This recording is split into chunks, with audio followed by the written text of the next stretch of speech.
everyone, welcome back to Frenemies, the podcast where sales and marketing talk.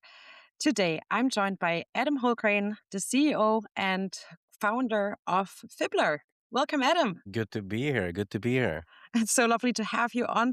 Today, we will talk lots about B2B marketing in Europe, demand generation, and of course, attribution and Fibbler. So to get started, what do you currently see the biggest bottlenecks for B2B marketers in the market, in SaaS companies right now? No, but I think it's very difficult to be a marketeer today or to work at a SaaS company today because there's more and more companies out there. That there's so many companies and so much competition in any category today. So I think it's very hard to win only on having the best product anymore. I think it rarely happens. I mean, someone could build your product probably in a few weeks. So I think marketeers are really essential. They are more important than ever. I think typically what stands out and what works is, building a brand people love, having a narrative that people want to follow. So I think that the blocker is really that. I think, how can we find other modes apart from like the product that we can win on? So is it like brand, or is it like we can build a huge following, or other things like that? And I think marketeers are really in the driver's seat in all of that, really. Yeah, absolutely. And I think the bottleneck, and especially what you point out right now, is also that the market is so crowded. So also when you point out brand and so on, there is so much great content in the market. There are so many platforms to cater to and so many opportunities, but in that also lots of competition in any content format you're in and so on. Yeah, exactly. And I mean, like anything you're writing about, someone else is probably doing the same very similarly. Like, so you have to find something that can make it stand out for you. Is it your personality, or is it something else? So I think is more crucial than ever, for sure. And also but there's more content than ever, but not everything is great. Of course, there's a lot of AI slop. Yeah. There's a lot of like bad things out there as well. So I think as long as we also focus on quality, I think that is also what is going to win. Yeah. Absolutely true. But in the quality, the fun part, especially when we talk about content, and that often also relates to social media, is of course also what like that a lot of times, like what defines quality, right? Because a lot of times it is like the noise that cuts through and gets more attention rather than Yeah. the quality. Yeah, yeah, maybe it is. I mean, I think especially for social, if we talk something like LinkedIn, I think it's so much about people reading your things and just feeling that it is you who are writing that. So I mean, finding your voice, you can for sure get help of AI to do that, but it still needs to be your thoughts and your ideas and your unique point of view. Because I think that's what people want to read. They don't want a checklist or like a playbook, a generic playbook. They want your thoughts and your opinions, and I think that is maybe more true than ever, that we need to be more personal with everything that we put out there. Yeah. Absolutely. And I think across conversations I've had so far this season, that is something that stood out. Of course, AI often gets mentioned. It is something that we all have incorporated and that drives the modern world. But the focus on personality and your actual voice becomes more and more important, and I think something that we humans also crave. Which 100%. which brings us to the next part. For me, like you founded Driving Demand, a big community, online community, and for me, with that, you were also a voice of actually bringing demand generation to Scandinavia. So, what do you feel now, years later? Where do we stand when it comes to demand generation in modern B2B marketing? No, but I think demand generation has evolved a lot over the years, and maybe simplified. I think demand generation was great because it kind of it became a concept of something that we think didn't exist, and we were able to kind of push companies and kind of organizations to that. Now I think we've also realized maybe that a few things in demand generation might not be fully true. So I think there's many things that goes into that has evolved. Like typically we divide demand generation into two parts. We have one part that is like the demand capture part, where we are essentially capturing all of those 5% that are ready to buy at any point. And I still think that is very true. And we see studies about that all the time, that, you know, these are the ones that will be willing to buy in a quarter or so. If you only focus on them, it will be very hard to win long term, right?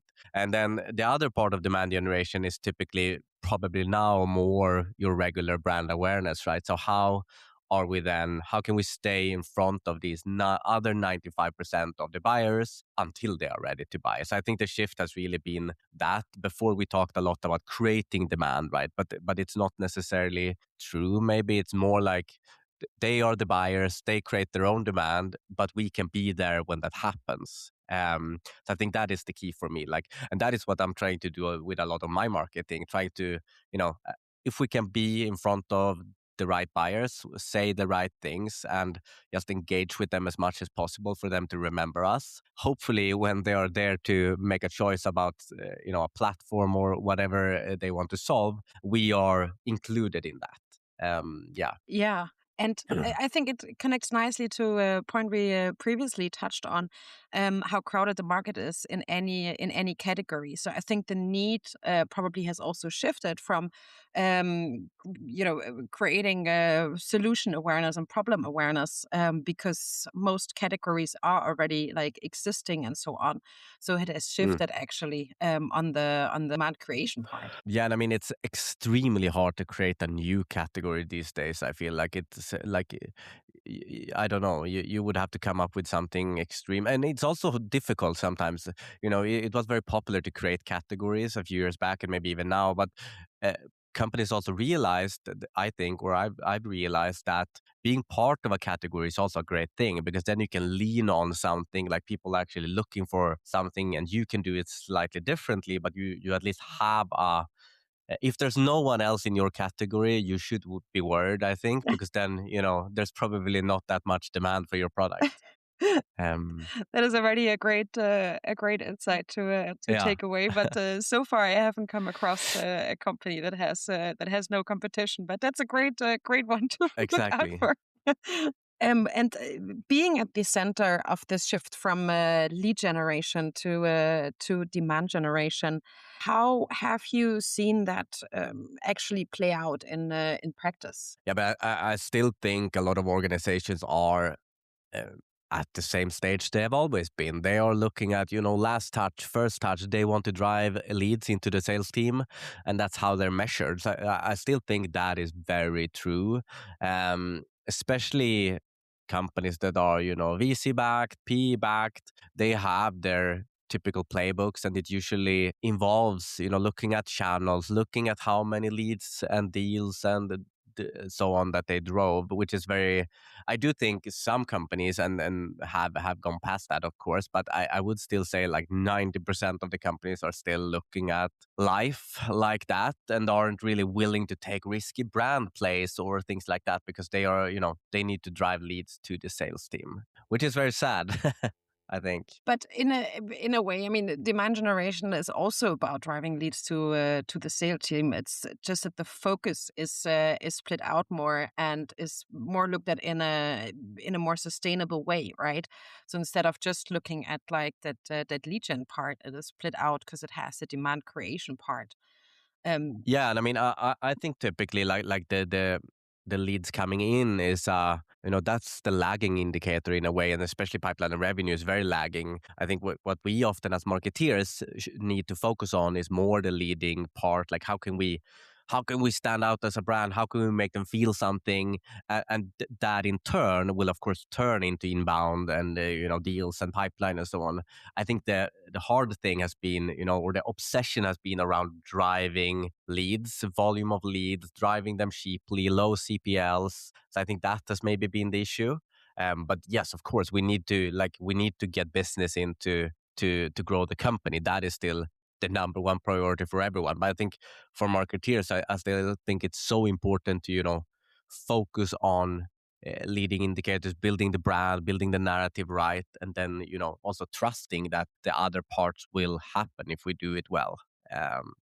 And of Yeah. course, also having the tools to adjust if they don't happen exactly at the time you maybe plan to or have to prove or have to be adjusted, right? No, exactly, and a lot of things take time, right? So it's also that we or that you get trust to continue to build on that vision that you have, because what you do today might not be seen in pipeline and revenue until 15 months later on. So we have to have that trust within the team and the organization that we're doing the right things. And yes, that we can do certain things that are more short term as well, of course. So it's a combination, I think. Like how can we grow long term, but also, of course, meet our short term goals? And it's very tricky. Like it's really hard to be a marketer that are gold based on both short term and long term in that sense. Absolutely, and I think signals play a big role in that as well.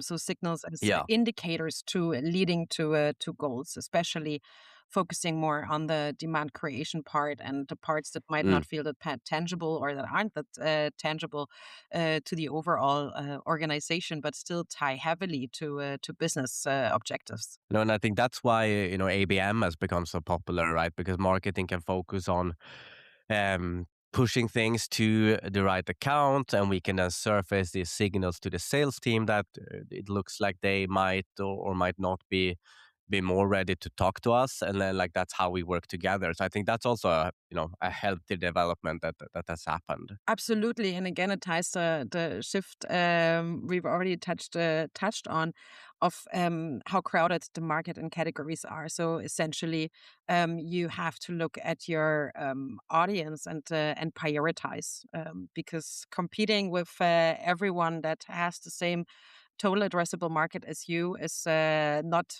sustainable, but also not possible. No, exactly. And you often have a finite amount of budget, right? And you have to make it work for as long as you can and for as many people as you can. But you have to then select like which one is my most important target group, maybe, and what should I talk about? Absolutely. So attribution, it's Mm, still a big debate in the mm. market. What problem does it solve for marketers in today's market and yeah and business world? Yeah, I mean, attribution is super tricky, and it is going to continue to be tricky because it's such, especially in B2B, because it's so complex, right? It's like if we were in e-commerce, it's way simpler because people typically see an ad or see it a couple of times and then they click and then they buy something. And that is not really how it works in B2B. Like there's so long sales cycle. People are all over the place. There's so many buyers involved in especially enterprise buyer journey, right? So I think that is the main issue. And then the second issue to that is that most companies are still operating under like a last click or a first click attribution model, meaning they are always looking at success based on what happened just before a company came in to become a deal, right? Which will then, of course, say that a few channels typically work much better than others, like a Google Ads maybe looked very good because they searched for your brand name and came into the pipeline. But everything else that you did awareness-wise before that doesn't really get any credit. So I think attribution for me has really been a tough topic over the years and something we always have to um, talk about because we have to prove what we are doing is actually giving something back, right? Because that's we don't want to just be like a cost center at the company. We want to show that what we're putting money that we're putting behind marketing is actually giving something back. But yeah, I truly think about attribution um, as a good thing for marketeers because we need to be equipped with as much information as possible to take decisions, but also to kind of argue for our case internally. Um, yeah, it's just a hard buyer journey in B2B to fully understand, which is why I love these different types of customer journeys that the team at Dream Data does a lot, that we do a lot now, like kind of show, okay, this was the buyer journey. It was 24 months long and people went all over the place here, and then they finally ended up becoming a customer. That is very telling to how it looks today. Yeah, and I think it is also a fantastic tool to, as you say, exactly make the case of why B2B marketing has to be run the way it is and has to look at the long term because buyer's journey are long. So it has to address that. but also, yeah, bringing that transparency into organizations to actually make data-driven decisions, and Mm. again focus on what needs to be prioritized. Yeah, exactly. And I mean, it's very. I feel like the most important thing around attribution is to whatever model you decide or whatever you decide to do is to align on that internally. Like, okay, this is how we do it. This is how we think about it. And I mean, especially now when I'm running my own business, I've never measured things this little before. Like, I don't when I don't have a CEO to prove anything to, I'm doing what I really believe in. And that typically leads to good things, right? So I think there's some things we need to definitely measure and we need to show things for. But I think it's also good to have trust again to be able to do a few things without maybe obsessing over measuring them short term because you believe so strongly in, a brand play long term. Um, yeah. Yeah, I mean, wonderful your point you're bringing up there. Yeah, attribution is of course also a wonderful alignment tool. Similar as so many other things, it is a fantastic tool to actually partner up with sales and look at the journey, align on the priorities, and of course also with other departments. I mean, it gets also interesting in customer success. Yeah, exactly. And, I mean, everyone is interested in, okay, these customers have come in. How did they hear about us? How did they come in? And I think all of those topics are great information that we can all talk about because they can, steer the decisions we take on what to build and how we build it and what channels we should be visible in and so on. So, I mean, I think it's great data to have for every organization and kind of obsess over. Yeah. So you would, not surprisingly though, considering you're the Yeah. founder and CEO of Fibler, but you would say that attribution is one of the tools that needs to be first priority in a tech stack. I think it depends a little bit on the organization. I wouldn't say first. I would say first I would start executing really well in terms of actually, getting campaigns out there, saying what like everything of that would be my priority first. But yes, so then I think it is important to when that is done to have a foundation on okay, how is these things working? Like I definitely think that's important. Like at some point you're going to have to answer to someone what you have been doing and what it is giving back to the company. And if you don't have an answer to that, you will be in trouble, I think. So I mean, yes, in that sense, it would be smart to set it up also in the beginning. And it doesn't have to be very advanced in the beginning like you could we've talked historically about this how did you hear about us field, right? Yes. Implementing something like that in the beginning might show us enough evidence towards something. So it doesn't have to be super complex. I just think you need to have it in the back of your mind when you do things. Yeah. Definitely. First words that came on the "How did you hear about us?" field, I was heavy on implementing it and showing the Yeah. insights received, which back then led to a lot of great things. I can only agree. So, was that about the part where you noticed that there is a gap in the market for Fibbler, or how did you come up with the idea? Yeah, but I've been working in also in B2B marketing for the past 10 years or so at various startups or scale ups. And I always had to prove what I was doing, of course, as a marketeer, which worked fine for various channels and activities. But LinkedIn ads as one was really difficult because no one comes to LinkedIn to see, to click an ad and buy a software. It just doesn't happen. So it doesn't really work like a Google ad where someone is actually searching for something they want. So it's very different like that. So I knew at that point, or I knew for many years that there must be a better way to understand how an awareness channel like this works and how it impacts pipeline and so on. And then of course there were a bunch of other software already available, but more towards like the enterprise, the mid-market side. So I could never afford those. And then I just ended up in like a state, I need to build something for myself here at this company. And that is what Fibbler ended up being. And then we just launched it to other marketeers like myself. So it was basically me just building something that I needed because I couldn't afford anything else. And so yeah, and it has just been a really great niche in the market, I think. Attribution is of course a hot topic, but it has been like we're targeting SMBs, and there hasn't really been a solution to SMBs before. So we came in at a pretty good. People had a good understanding of what attribution was, but with us they could finally afford something, so they were like, "Yes, take my money," which was great in the beginning, of course. Yeah. Yeah, I mean that is a direct product market fit proof, and also of course a proof of your pricing strategy.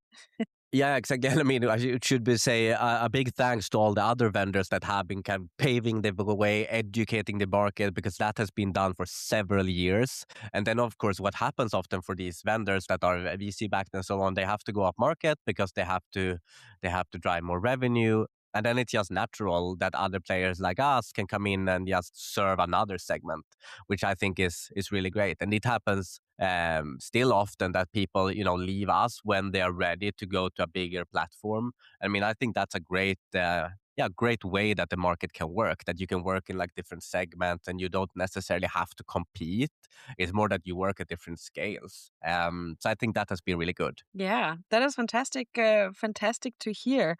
So, what has been to just go back on the founder part and how Fibler came about? What has been the biggest shift for you in working in house as a B2B marketer to to founding your own company and running your own show? I mean, I think first and foremost it's just so motivating to do your own thing. Like obviously this is something I'm very passionate about, and then I'm able to do everything around that. I'm doing the logo, I'm doing the mascots, I'm doing the campaigns, I'm doing coding, which is like for me. Uh, I'm super motivated about. I'm a generalist. I would say I'm not particularly good at one thing in marketing. I'm more okay at most things. So I think a role like this is like it's perfect for someone like me. I'd say where you can do a little bit of everything. Um, and then it's just very motivating to kind of do things for yourself. If I want to work, um, if I don't want to work today, I can decide to do so, but then I have to work double tomorrow maybe. But it's my decision, and I really enjoyed that part of it. Um, and I mean, I'm a first time founder still, I would say. So driving, like deciding on how to build a product and, everything that goes into that, pricing strategy and so on are things I've never really done before. So that is, of course, super exciting to try. But I mean, it's also very hard. I mean, there's a lot of things that go wrong like all the time, but you also realize over time that, I mean, that's okay. And things will often work out anyways. Yeah, but I'm really blessed to. I mean, we did this for like I think 17 months or something on the side of our full time jobs. To now be able to do it full time has been really really fun, I would say. And yeah, let's see how long we can survive. Um, So far, it sounds like a fantastic journey, but you, of course, also mentioned that there are a few pitfalls. So, what are like the first learnings on things you tried that didn't work? I mean, everything. I mean, everything around the product has been a pitfall, I would say.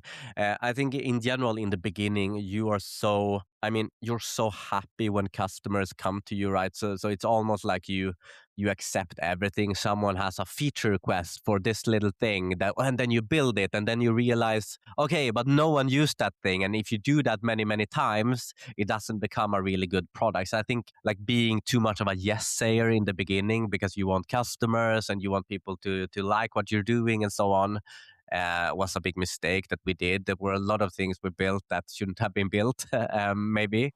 Um, but it's also like how you get to market almost. The second thing is probably, deciding where you want to be present. Like I want to distribute on LinkedIn, I want to do cold email, I want to do YouTube. Like so we've been a little bit all over the place, I feel sometimes. But then just deciding on, okay, we want to do LinkedIn really well, I want to do YouTube really well, and that's it. Especially when you're small, right? You have to focus your time. I think that's so important. um, and then I also think it's important when you start a company and you do it with a co-founder or multiple co-founders, and have a few colleagues, that you find good people to work with, because you will sometimes be frustrated with each other. You will have good days, you will have bad days, but that you can kind of look past that, and still have respect for each other. And I think that's the most important thing, that you me and my co-founder, we know each other like 10 years back. So we are very close friends, of course. And I think that has really helped, like when things are tough, and they can be that for a few days or a few weeks, that you're able to bounce back and talk about it. And like, yeah, that it doesn't define you necessarily. Yeah. That makes absolute sense. I've been part of a few startups and smaller teams, and it's Mm. both the absolute motivating part of that, because you're in it together and drive it together. Often have to think outside of the box to achieve impact. But at the same time, it's also the team collaboration and how you deal with setbacks and these things. Yeah, and I mean, I think I've realized I really enjoy working in small teams, like regardless if it's my own company like now, or like just small marketing teams. I think it's so much easier to rally around something together, and like feel that you're in it together and do a lot of things, compared to like bigger teams where you often have maybe one more area that you focus on. I think it's just more motivating for most people, honestly, to have, you know, to do things together in a better way. Well, I'm looking at the market. I think that is for some, right? I mean, the scale ups and the corporate, but it's lovely to hear your experience on that. Yeah, and I mean, we also see now, right, which is one part of it, right, that there's so much layoffs going on, also in marketing, because marketing can often be seen as more of a division that costs a lot of money than necessarily driving it, right? So I think now more than ever, we have to do more with less in our marketing teams. We are typically fewer people, so I think that is both good and bad in a way. Like it's bad that people are being laid off for those reasons. It's good that we can maybe then be able to, okay, we are 4 people in the marketing team now. Let's rally together around this and create a plan together, and just do really great work. So I think it has advantages also. Definitely, and I think AI is a big part in that as well, right? So Yeah, it 100%. makes people, when used right, more efficient and so on, which also Yeah. drives in a lot of cases the company strategy and actually downsizing marketing functions. Exactly. And I mean, I think we're going to see that in all departments going forward, right? Or we are already seeing that. It's just that it's going to come to. It has mostly been the big tech companies, right? But it's going to come to smaller companies as well, because everyone want to increase their margins and so on, and totally understand that. So it's just how do we. I think we and this is an AI discussion, of course, but we as marketeers, we also have to prepare for the AI world, right? I still really believe in marketing fundamentals about building great brands, narratives, and so on. But we also have to understand AI and how to use it to make it better, I think. And that is very difficult. I mean, it's a totally new world. Um, I think. Yeah, definitely. I mean, that's both why so many conversations are happening on it, but it also adds that layer of expectations are increasing, especially looking at marketing, both in terms of the expected outcomes and what marketing should deliver, but also when it comes to efficiency and productivity. Yeah, exactly. And it doesn't really help whenever you go to LinkedIn and you read something like, "Oh, I replaced my marketing team with 5 Claude agents," and like there's not much nuances to LinkedIn sometimes when it comes to this. I still really think that marketing team members in your marketing team are more important than ever. Like some things you cannot automate. It will be it's impossible. Like a lot of the marketing area is also a lot about taste, right? And actually knowing when to do what and so on. And I don't think that is possible to outsource to an agent as an example. But some things, of course, you can make a lot faster. Definitely. Yeah. So, what have been the biggest lessons you've learned so far in building Fibbler? Um, yeah, good question. I mean, I think the biggest lessons is usually when things are going worse, that you have to really believe that it will go up again because it almost always does. Like, I've really realized it S curve is very true. Like, things will go up, then they will go down, they will go up again. Like, it's easier to get very stressed about when things are going down. You believe that they will stay there forever. And I think it's very clear that that does it really goes like this in, I think, in all of whatever company you're working for, that will be the scenario.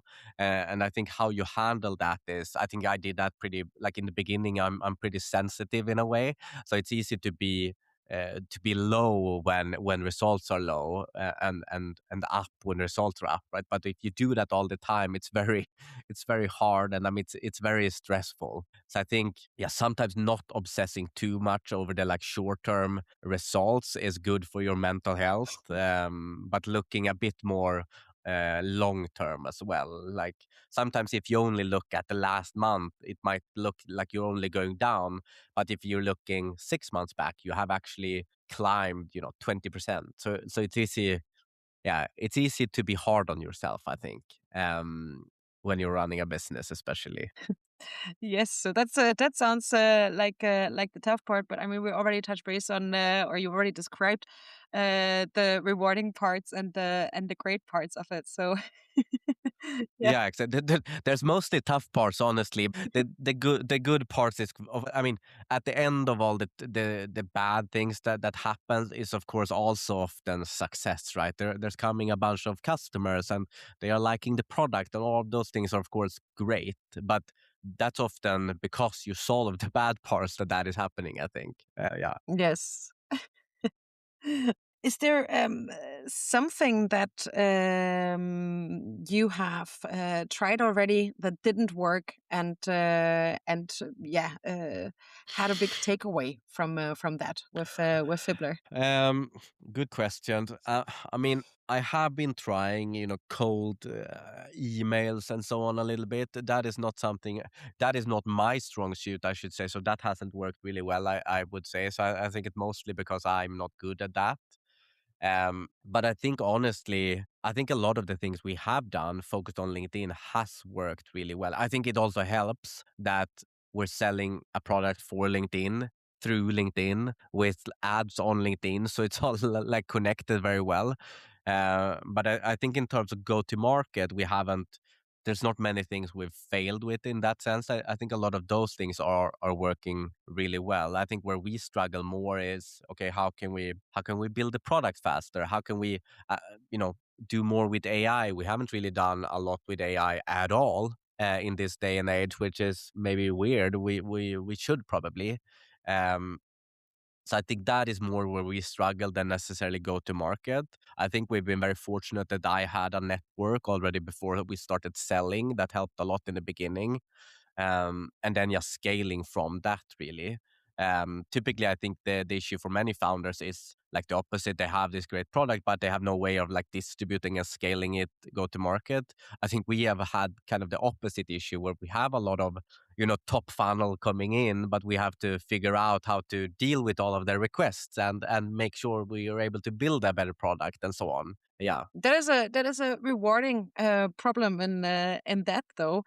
While I also have to say I'm relieved here that this is kind of where the problem lies, especially if you also mentioned the focus on personal branding and narrative building and so on, because that certainly Yeah. speaks to it as well. Yeah, but definitely. I mean, I think that part has worked really well for us, and I think we've timed it like a bit luckily as well. In that, I we launched this at a good time. Attribution was pretty hot, and came in with a cost efficient solution. Is also a good thing to talk about on social media. So I think, yeah, I think timing is also so important in business, right? That you I think if we would have launched this, I don't know, a couple of years ago, it would have been too soon because attribution was too new. So it's like, yeah, it's about having a bit of luck there also, I think. Yeah, I mean, as so often in life, right? 100%, Unfortunately, also in 100%. business, apparently. Fortunately, yeah, exactly. What is something you were convinced about a year ago that you have changed your perspective on now? No, but I think I was convinced that we would have to hire salespeople at some point, and do the whole demo and start selling. And I think I'm very much changing there. I think we're now trying to build like a self-serve. I really believe in the AI world we live in now, that you can be so few people and build things that, because what I've also realized is that marketeers, they are very advanced around SaaS tools. They've used a million different SaaS tools, so they don't necessarily need hand holding all the time. Sometimes, yes, of course, if something is tricky, but for 90% of the cases, they solve it on their own. So I think that is something I have. You can build a product that people can understand on their own. Is maybe my like, yes, a sales force you are going to have help with, but with less complex tools, you can probably do it way more efficiently, like we're trying to do now. So I think my learning is probably that you can build really great companies with just a few people these days. And then we'll just see how far it takes us. But then you have to, obviously, if you do more of a sales-led motion, take with account managers and so on, it's not going to work in the same way. But if you do it AI first, automate as much as you can while still being there for your customers, I still think you can go pretty far. Hmm.